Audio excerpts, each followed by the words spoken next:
अवसर प्रदान गरिदिनु भएकोमा म आयोजक संस्थाप्रति हार्दिक कृतज्ञता अर्पण गर्न चाहन्छु। समयको पाबन्दीलाई मध्यनजर गर्दै म वक्तृत्व प्रतियोगितामा दिएको शीर्षकलाई सुरुवात गर्न सभापतिज्यूबाट अनुमति चाहन्छु।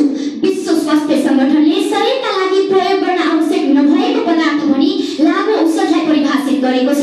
लागु औषध भन्नाले त्यस्ता रासायनिक पदार्थलाई जनाइन्छ जुन मानिसको मस्तिष्कमा असर गरेर उसको सोच, भावना र शारीरिक अवस्थामा परिवर्तन ल्याउँछ। दुर्व्यसन भन्नाले स्वीकृति प्राप्त चिकित्सकहरूको सिफारिस अनुसारको मात्राभन्दा बढी वा बिना सिफारिस लागु औषधको सेवन गर्ने बानीलाई बुझाउँछ। यस्ता बानी भएका व्यक्तिलाई दुर्व्यसनी भनिन्छ। लागु औषध दुर्व्यसन मुक्त समाज भन्नाले दुर्व्यसनी नभएको सुन्दर, शान्त र सम्पन्न समाज भनी बुझ्न सकिन्छ।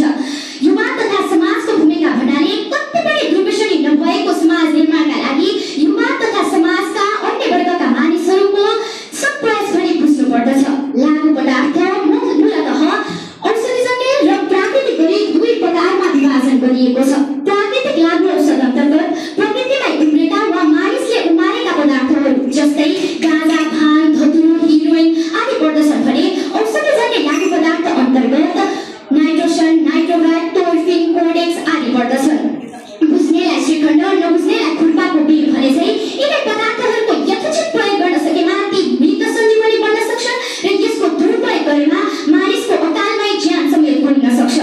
लागु पदार्थ प्रयोगकर्ता सर्वेक्षण 2076 अनुसार नेपालमा लागु पदार्थ प्रयोगकर्ताको संख्या 1,30,424 रहेको बताइएको छ।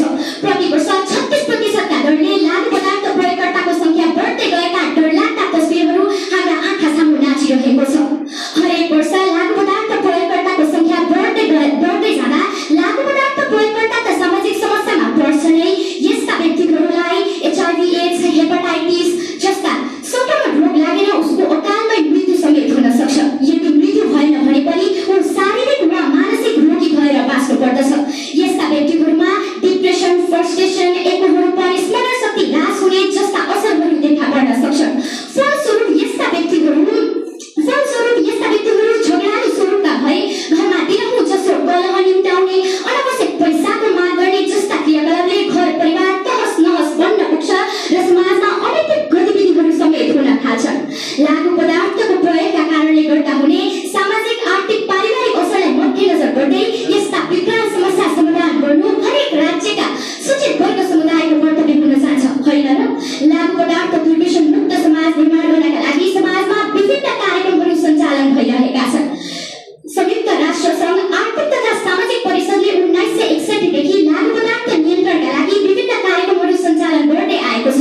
नेपालमा लागु पदार्थ नियन्त्रण ऐन 2033 सालले भएको थियो र विभिन्न सर्वेक्षण हुँदै 2065 देखि यो कार्यान्वयनमा आएको छ। यस व्यवस्था अनुसार जिल्ला प्रशासन कार्यालय, प्रहरी, अदालत आदिबाट लागु पदार्थ दुर्व्यसनी प्रयोगकर्ता, सञ्चयकर्ता, क्रेता विक्रेता सम्पूर्णलाई कानुन बमोजिम दण्ड सजाय दिँदै आइरहेको छ।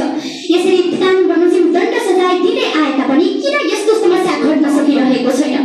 यसो हुनुको पछाडि नेपालको सन्दर्भमा अभिभावक नभएका बालबालिकाहरूमा अथवा अभिभावक भए तापनि दिनहुँ जसो घरमा अभिभावकहरूको झगडा हुनका कारणले, माया ममता नपाएका कारणले बालबालिकाहरू दुर्व्यसनीतर्फ फस्ने गरेका छन्।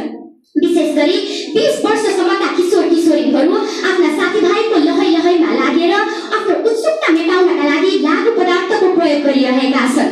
यो आजको मात्र समस्या नभएर भोलिका दिनमा आउने नयाँ पुस्ताको पनि समस्या शिरमाथिको धागोको तरबार झैँ झुन्डिरहेको छ।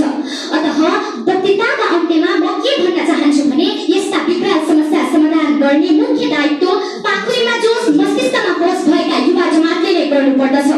पढे लेखेका, घर परिवार, देश विदेशका परिवेश बुझेका र विभिन्न कठिनाइहरूलाई पार गर्दै आउन सक्ने युवा जमातलाई यस्ता लागु पदार्थ नियन्त्रणमा लाग्न जरुरी छ।